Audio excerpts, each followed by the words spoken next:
안녕하세요. 저는 올해 30대 중반이 된 여자입니다. 제 인생에서 제일 잘한 일이 바로 지금의 남편과 결혼한 일이라고 당당하게 말하는데 그 이유가 바로 시부모님 때문이에요.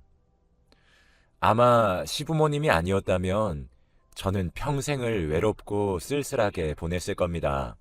다들 시댁살이라고 하면 시부모님과의 갈등을 많이 생각하실 텐데 저는 오늘 행복한 시댁살이 이야기를 하려고 해요. 저는 어렸을 때부터 아주 평범한 집안에서 자랐어요. 경제적으로 그렇게 풍요롭지도 않았고, 외동딸이지만 부모님의 사랑도 많이 받고 살지 않았습니다. 얼굴도 평범하게 생겼고, 공부도 평범하게 해서 어딜 가나 항상 중간만 했죠. 평생 튀지 않게 혼자서 열심히 살았던 겁니다. 고등학교를 졸업하고 집안이 잘 살지 않으니까 대학은 사치였고 바로 일자리를 구해야 했죠.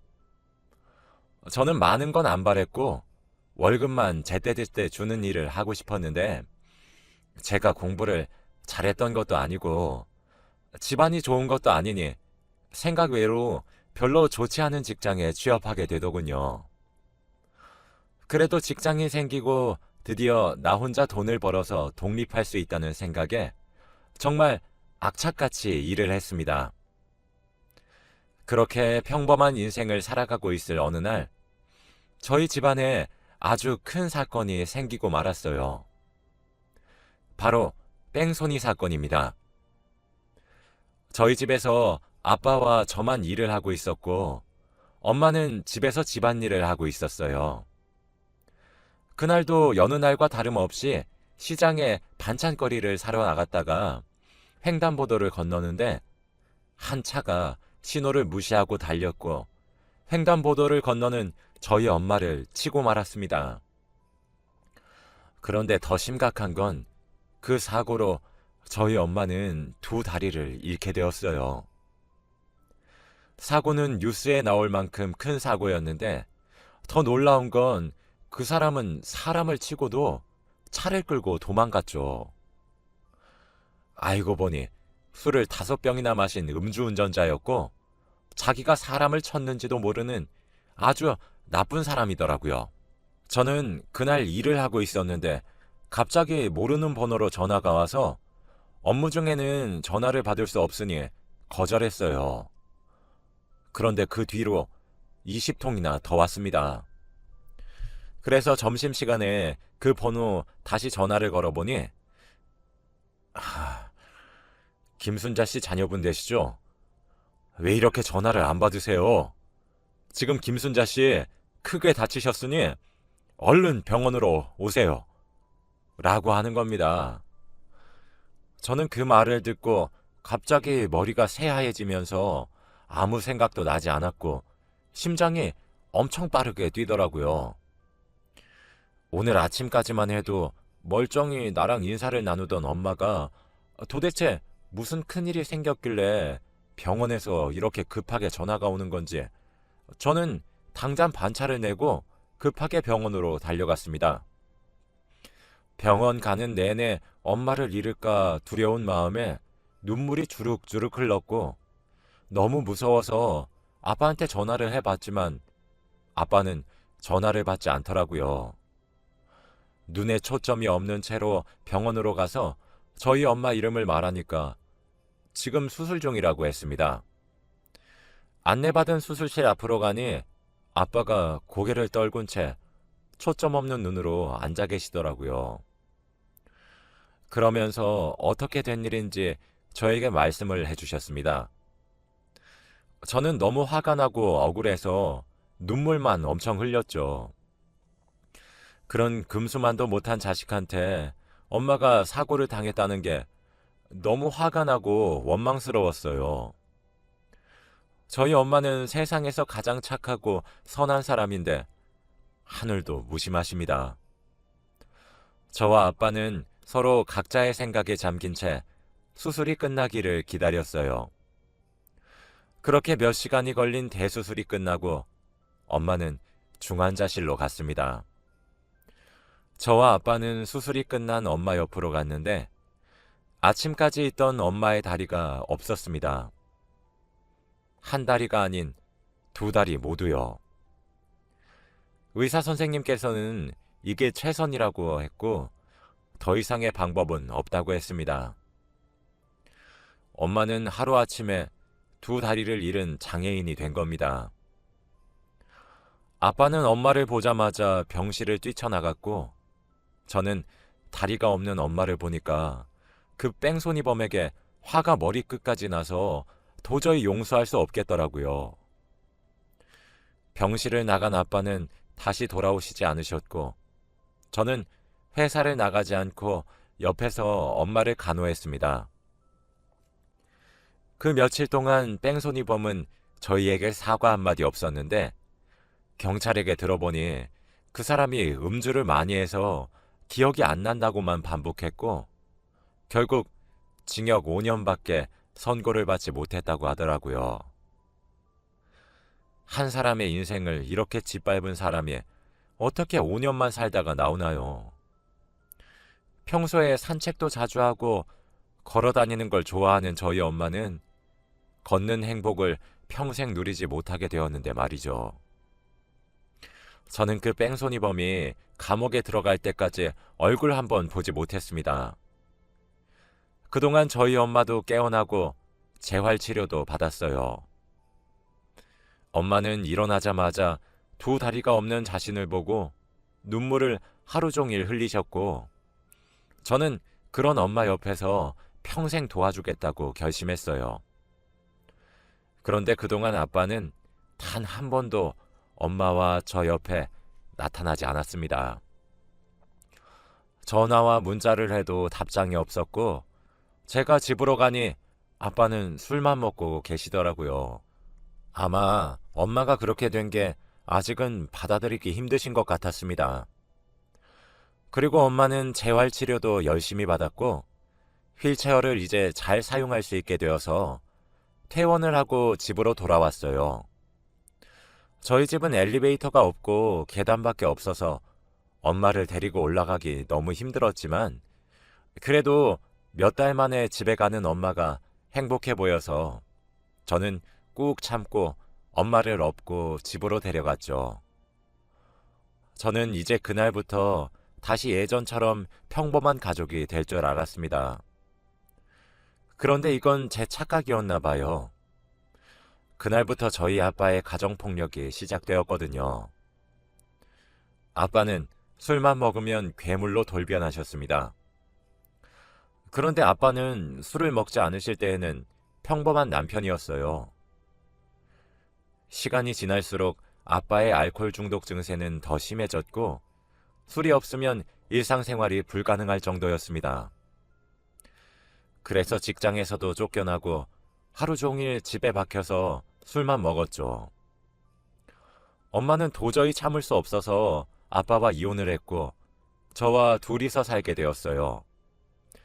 저는 그때 깨달았습니다. 평생 결혼도 할 수 없을 것이고 엄마 뒷바라지만 하고 살아야 되겠다고요.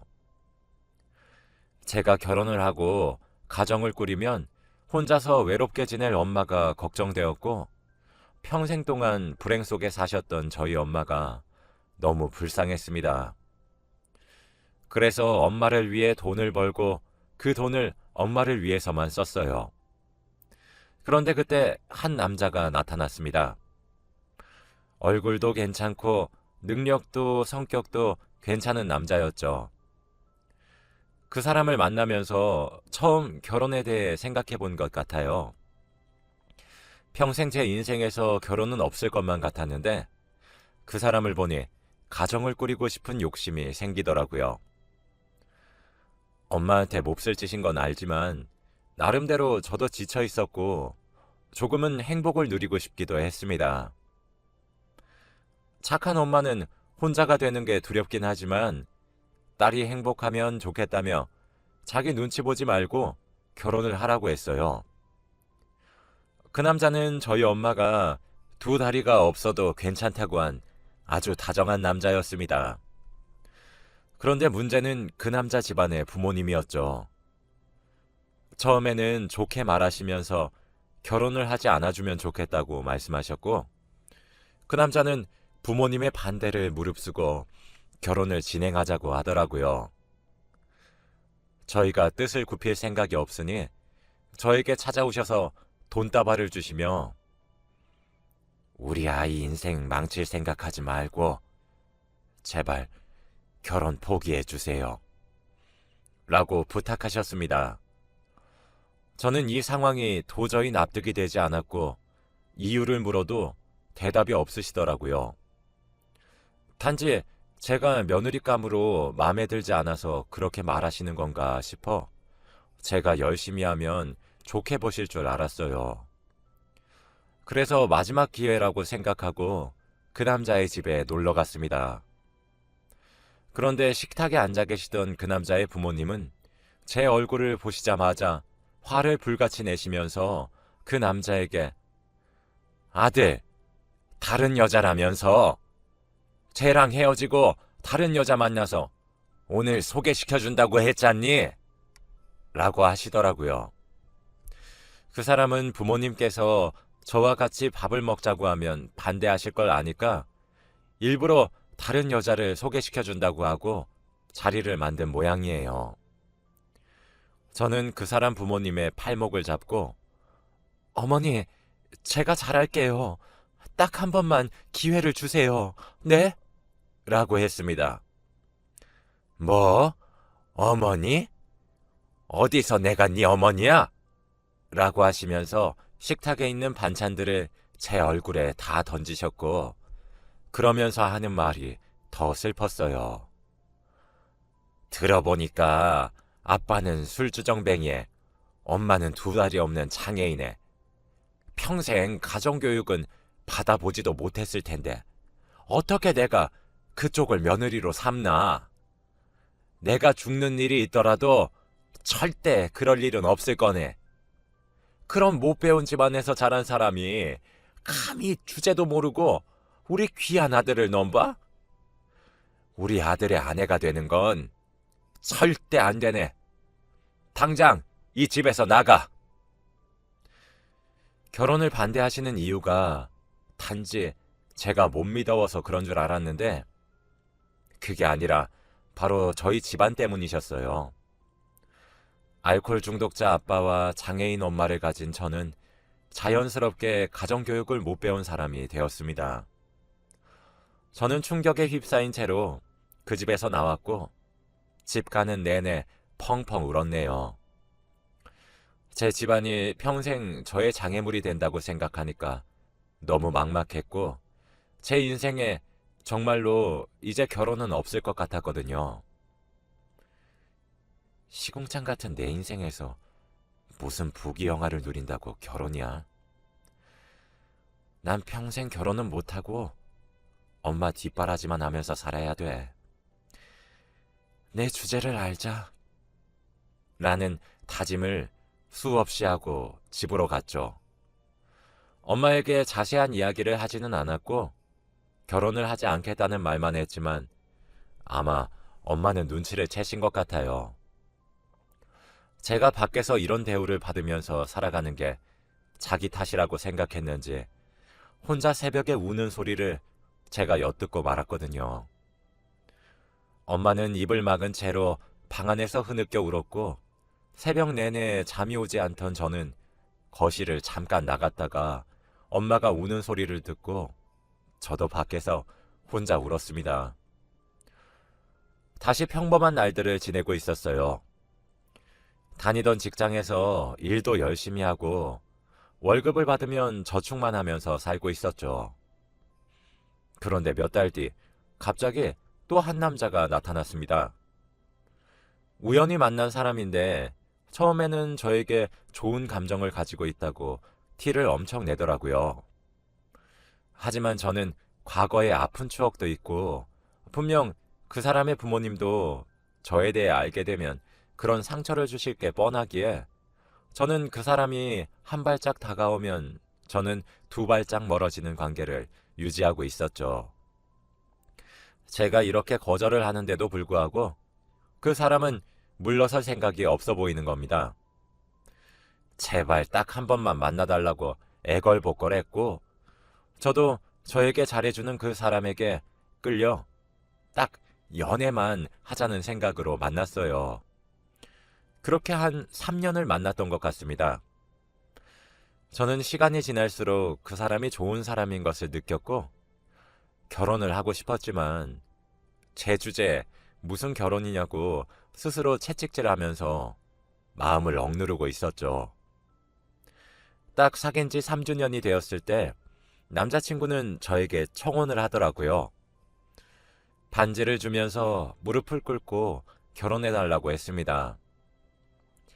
저는 당장이라도 그 반지를 받고 남자친구와 가정을 꾸리고 싶었지만 과거의 일들이 생각났기에 저는 청혼을 거절했죠. 미안, 난 결혼할 생각이 없어. 아, 그랬어? 미안, 내가 너무 섣부른 판단을 했네. 나중에 생각 바뀌면 말해줘.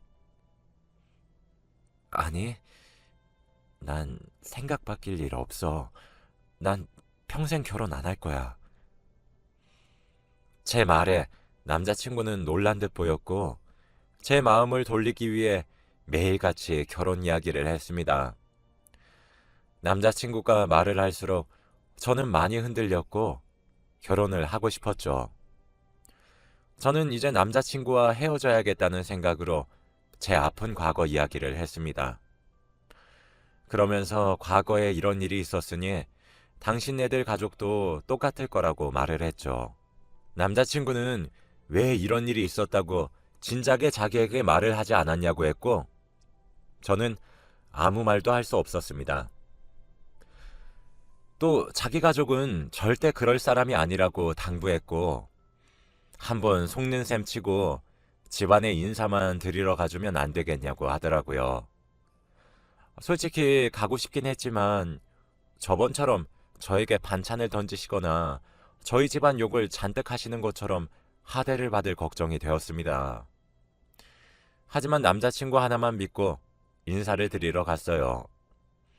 그런데 초인종을 누르자마자 버선발로 뛰어나오셔서는 남자친구 부모님과 여동생이 저를 반겨주시더라고요. 아이고, 먼 길 오느라 고생 많으셨어요. 밖에 많이 덥죠? 라고 웃으면서 말을 해주시는데 왠지 모르게 과거 그 집안과는 다른 분위기였습니다. 식탁에 앉아서 남자친구 부모님께서 차린 음식들을 먹으며 도란도란 이야기를 나누었어요.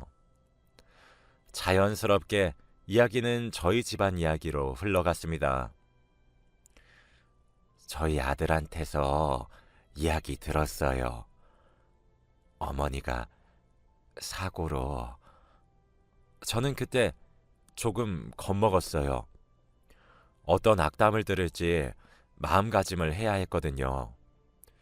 그런데 남자친구 부모님께서 하시는 말은 의외였습니다. 갑자기 눈물을 흘리시더니 아니, 혼자서 어떻게 그런 일을 겪었대? 정말 존경스러워요. 그런 집안에 살면 사람이 흔들리기 마련인데 정말 멋져요. 어머니는 좋겠어요. 이런 멋진 딸도 있으시고. 라고 하시는 겁니다. 아무도 저에게 멋지다, 존경스럽다고 말해준 적이 없었는데 생각지도 못한 사람에게 이 말을 들으니 당황스럽고 놀랐죠. 그러면서 반찬들을 제 밥그릇에 옮겨주시며 오늘 밥 많이 먹고 가요.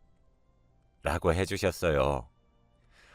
저는 그분들의 말과 행동을 보고 눈에 눈물이 갑자기 맺혔고 밥을 먹으면서 저도 모르게 뚝뚝 눈물이 흘렀습니다. 제가 갑자기 우니까 다들 당황스러우셨는지 왜요? 밥이 입에 맞지 않으셨어요? 라고 하셨고 저는 아니에요. 너무 맛있어요. 감사합니다. 정말. 이라고 했어요. 그렇게 행복한 식사 자리가 되었고, 저는 이런 집안이면 남자친구와 당장이라도 결혼하고 싶었습니다. 그날 이후로도 남자친구 부모님과 시누이는 저를 딸처럼 여겨주시고 자주 저희 집에 놀러 오셔서 혼자 있을 저희 엄마의 말동무도 되어주시고 같이 커피도 마시면서 즐겁게 해주셨죠. 아직 결혼도 안 했는데 저희 엄마와 남자친구 부모님은 서로 사돈사돈거리면서 친해지셨더라고요. 저와 남편은 그 모습을 보고 너무 뿌듯했고 결혼을 늦출 이유가 없었습니다. 다행히 결혼은 속전속결로 진행되었고 행복한 나날들의 연속이었어요. 결혼을 하면 시댁살이도 있고 시누이도 많이 괴롭힐 줄 알았습니다. 그런데 그건 저의 쓸데없는 걱정이었어요. 남편은 저에게 먼저 장모님, 혼자서 많이 힘드실 테니 우리랑 같이 사는 건 어때? 라고 먼저 말을 해주었고 그런 남편에게 너무 고맙더라고요.